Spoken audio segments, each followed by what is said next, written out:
नमस्कार दोस्तों, चौथी वीडियो है ये। आपका जो पार्ट 4 है, ये जो चैप्टर 9 चल रहा है, काफ़ी बड़ा चैप्टर है ये, क्लास 8 की हिस्ट्री की किताब का। जहाँ पे हम लोगों ने लास्ट बार ख़त्म किया था, यहाँ तक हम लोगों ने डिस्कस कर लिया था, चित्तरंजन दास जी के बारे में बात की थी। अब हम बात करेंगे यहाँ पे साइमन गो बैक। देखिए यहाँ पे साइमन गो गैप के खिलाफ डिमॉन्स्ट्रेशन चल रहे हैं, नारे चल रहे हैं, नारेबाजी हो रही है। ये फोटो है 1927 की, एक बहुत ही आइकॉनिक फोटो। इस तरीके की फोटोज याद दिलाती हैं हमें हमारी हिस्ट्री की। डिमॉन्स्ट्रेटर्स अपोज कर रहे हैं साइमन कमीशन को। हुआ क्या 1927, आपको याद होगा 1919 में इंडियन काउंसिल एक्ट आया था जिसका नाम था मॉन्टेगू चेम्सफोर्ड रिफॉर्म्स। और इसमें बोला गया था कि हर 10 साल के बाद इन रिफॉर्म्स को रिव्यू किया जाएगा। इन रिफॉर्म्स को रिव्यू करने के लिए 1927 में ब्रिटिश सरकार ने एक कमीशन अपॉइंट किया गया जिसके हेड थे लॉर्ड साइमन। ये लॉर्ड साइमन वाला कमीशन पहुंचा इंडिया का पॉलिटिकल फ्यूचर डिसाइड करने। प्रॉब्लम ये थी इस कमीशन में कि आप आए हो इंडिया का पॉलिटिकल फ्यूचर डिसाइड करने और इसमें कोई भी इंडिया का रिप्रेजेंटेटिव नहीं। इससे देश में एक रोष की लहर, गुस्से की लहर कि आप इंडिया के ही पॉलिटिकल फ्यूचर को डिसाइड कर रहे हो और इंडिया का ही उसमें कोई रिप्रेजेंटेशन नहीं है।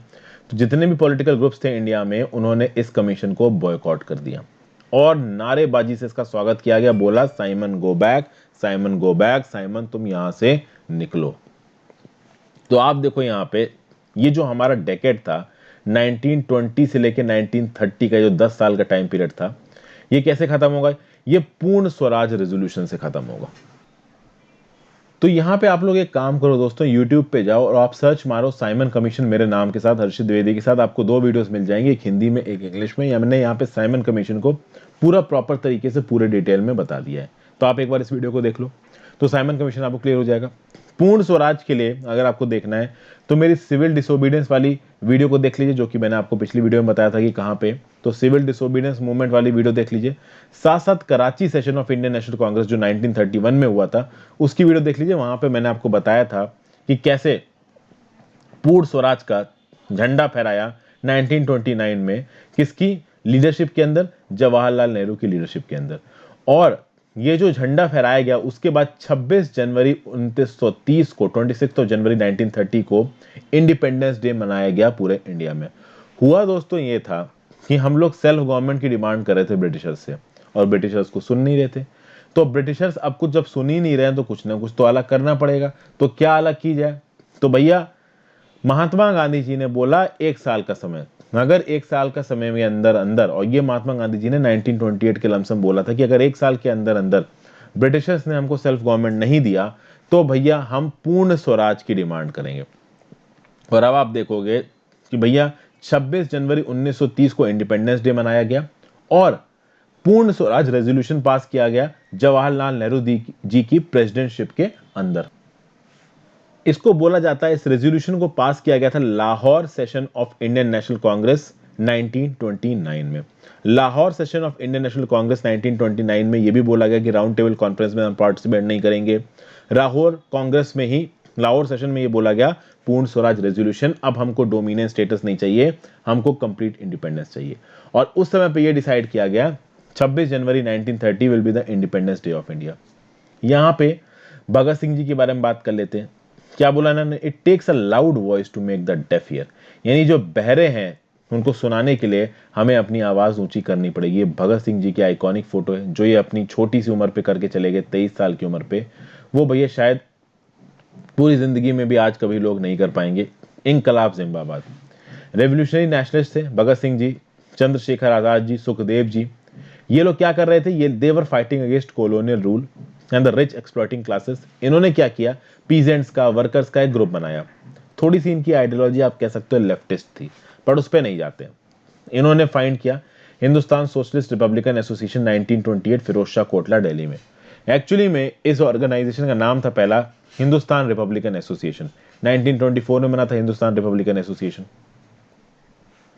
अगर आपको हिंदुस्तान रिपब्लिकन एसोसिएशन के बारे में जानना है तो आप YouTube पे सर्च मारिए HRA हर्षित द्विवेदी, या तो हिंदुस्तान रिपब्लिकन एसोसिएशन पूरा मेरे नाम के साथ सर्च मार दीजिए, या फिर काकोरी ट्रेन इंसिडेंट मेरे नाम के साथ सर्च मार दीजिए, या केवल HRA मेरे नाम के साथ सर्च मार दीजिए। तो ये दूसरी वीडियो आपको मिल जाएगी, Hindustan Republican association Kakori train incident. यहाँ पे मैंने बताया था कि ये हिंदुस्तान रिपब्लिकन एसोसिएशन कैसे बना, काकोरी ट्रेन इंसिडेंट क्या था। 1924 के लगभग की ये बात है। दूसरा, हिंदुस्तान सोशलिस्ट रिपब्लिकन एसोसिएशन के बारे में जानना है तो आप HSRA को मेरे नाम के साथ सर्च मार दो तो दूसरी वीडियो आपको मिल रही HSRA। CLA बॉम्बिंग यानी सेंट्रल लेजिस्लेटिव असेंबली में जो बम फेंका था, प्रिजन हंगर स्ट्राइक और लाहौर कॉन्स्पिरेसी केस, ये सब कुछ आपको इस दूसरी वीडियो में मिल जाएंगे। तो काफी वीडियोस मैंने इनकी पहले बना रखी है। तो हुआ क्या दोस्तों कि 17 दिसंबर 1928 को भगत सिंह जी, चंद्रशेखर आजाद जी और राजगुरु जी ने एसेसिनेट कर दिया एक सॉन्डर्स नाम का एक ब्रिटिश ऑफिसर था। इसको कहा जाता है कि ये जो लाठी चार्ज के ऑर्डर थे, साइमन कमीशन के खिलाफ जो एजिटेशन चल रहा था, उसमें लाला लाजपत राय जी लीड कर रहे थे पंजाब में।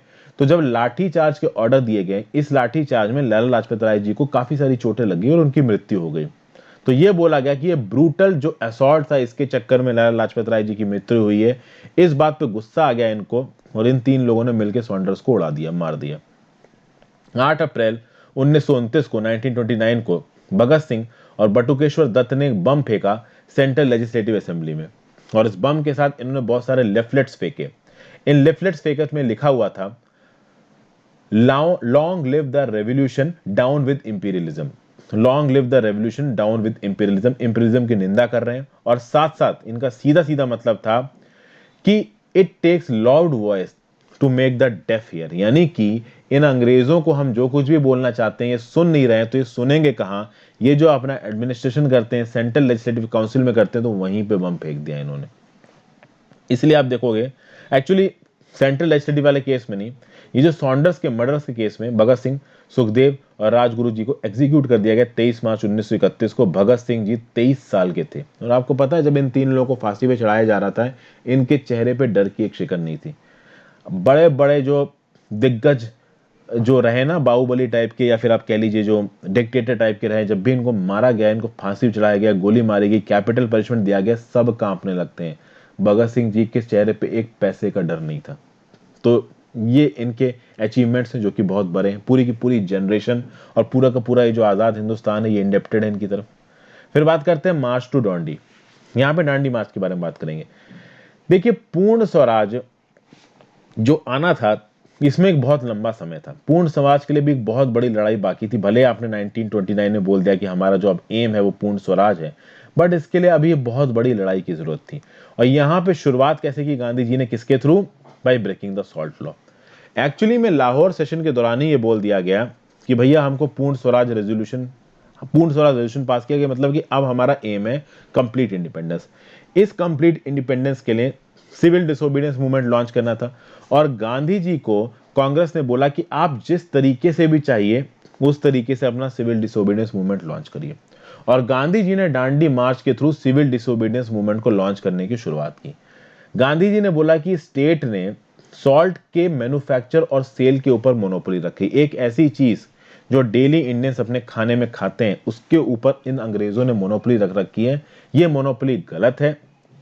इसलिए महात्मा गांधी जी ने बोला कि एक मैं मार्च करूंगा और मैं सॉल्ट लॉ को ब्रेक करूंगा। अभी सॉल्ट लॉ सीधे सीधे भी महात्मा गांधी जी ब्रेक कर चुके थे, लेकिन उन्होंने एक लंबी मार्च करी, क्योंकि इस मार्च के थ्रू गांधी जी मोबिलाइज करना चाहते थे लोगों को। एक्चुअली गांधी जी भी एक बड़े क्राफ्टी पॉलिटिशियन थे, बहुत क्राफ्टी पॉलिटिशियन। ये सन तो थे लेकिन ये बहुत दिमाग वाले इंसान थे। इनको पता था अंग्रेजों को हराना है तो इनको मास मोबिलाइजेशन की जरूरत है, और ये कोई भी तरीका नहीं छोड़ते थे मास मोबिलाइजेशन का, क्योंकि जहां पे मास इकट्ठे हो जाएंगे ना, वहां अंग्रेजी सरकार हिलने लगेगी। तो महात्मा गांधी जी और नेशनलिस्ट थे। इन्होंने क्या बोला कि ये बहुत गलत है कि सॉल्ट के ऊपर टैक्स लगाया जाता है। सॉल्ट एक एसेंशियल कमोडिटी है। इसलिए सॉल्ट मार्च का मतलब क्या था कि हमें फ्रीडम चाहिए इस तरीके के टैक्सेस से, जो कि बहुत ही ज्यादा डिस्क्रिमिनेटरी तरीके से इंडियंस के अगेंस्ट लगाए गए हैं। सॉल्ट जैसी चीज के आपने ऊपर टैक्स लगा रखा है, ये गलत है। और सॉल्ट एक्चुअली में एक ऐसा मुद्दा था जिसपे रिच और पुअर डिवाइडेड नहीं थे। सॉल्ट तो रिच भी खाते थे, पुअर भी खाते थे। तो पुअर को तो इस बात से प्रॉब्लम थी कि सॉल्ट के ऊपर टैक्स लगा रखा है, रिच को भी इस बात से प्रॉब्लम थी। तो गांधी जी और इनके फॉलोअर्स ने क्या किया कि 240 मील की दूरी को इन्होंने पैदल कवर किया, from Sabarmati to coastal town of Dandi, जहां पे पहुंच के ये गवर्नमेंट लॉ को तोड़ देंगे सी शोर से सॉल्ट को उठा के। देखिए यहाँ पे गांधी जी आपका सॉल्ट लॉ को तोड़ते नजर आ रहे हैं। नीचे सॉल्ट पड़ा है, उसको अपने हाथों से उठा रहे हैं गांधी जी।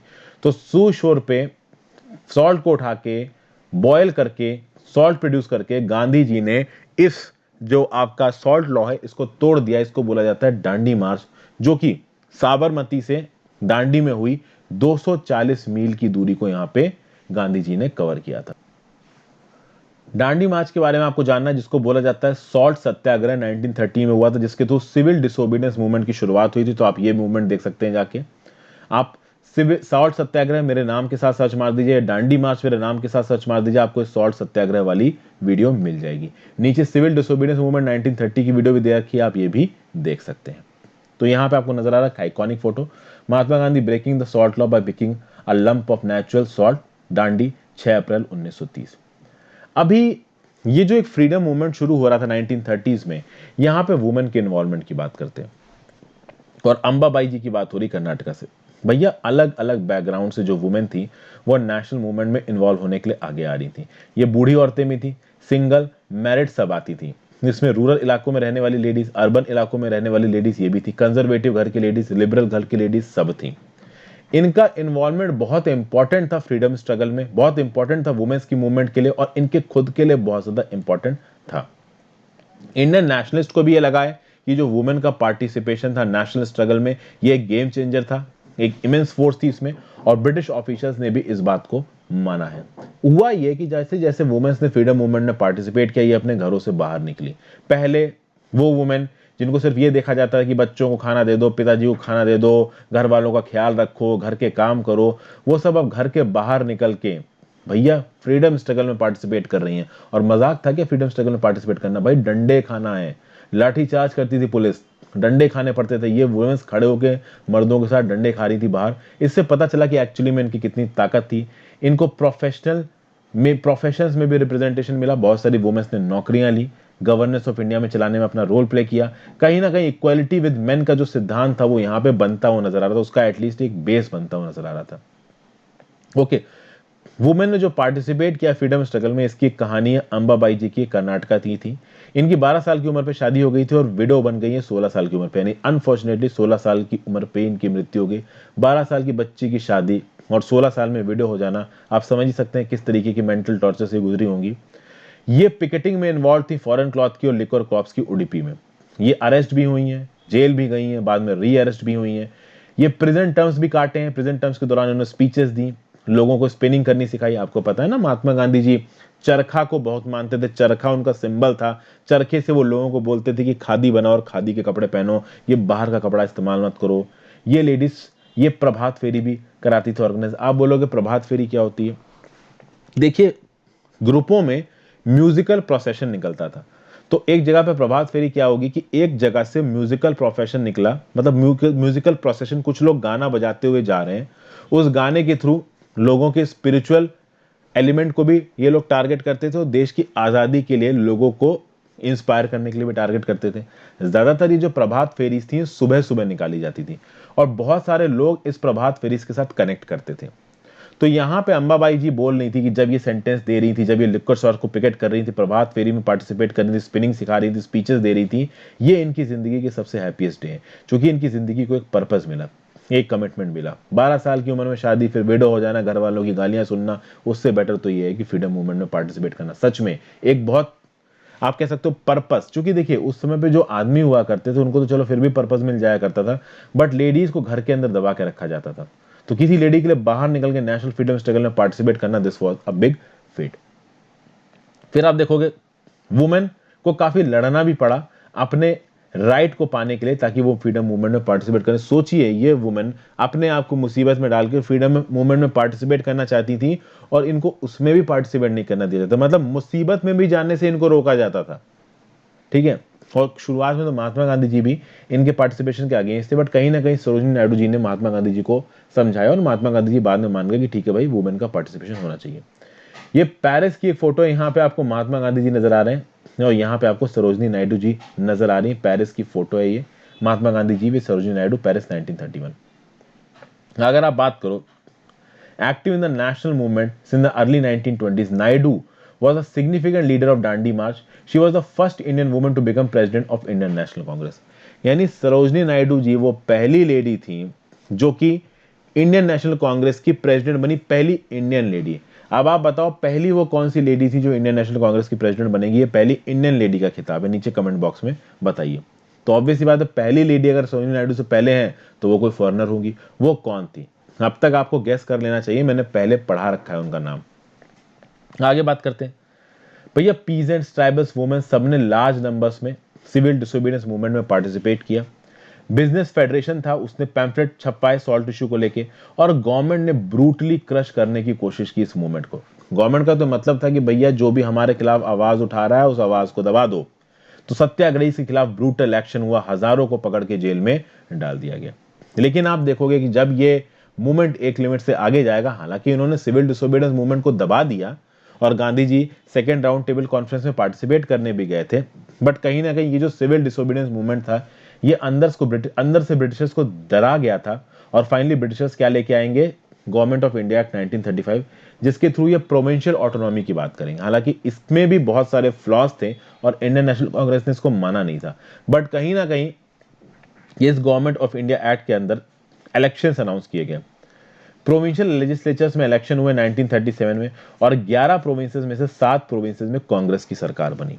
आप देखोगे 1937 से लेकर 1939 तक ये जो कांग्रेस लीडर्स थे, ये सरकार में बहुत अच्छा काम करने की कोशिश करेंगे।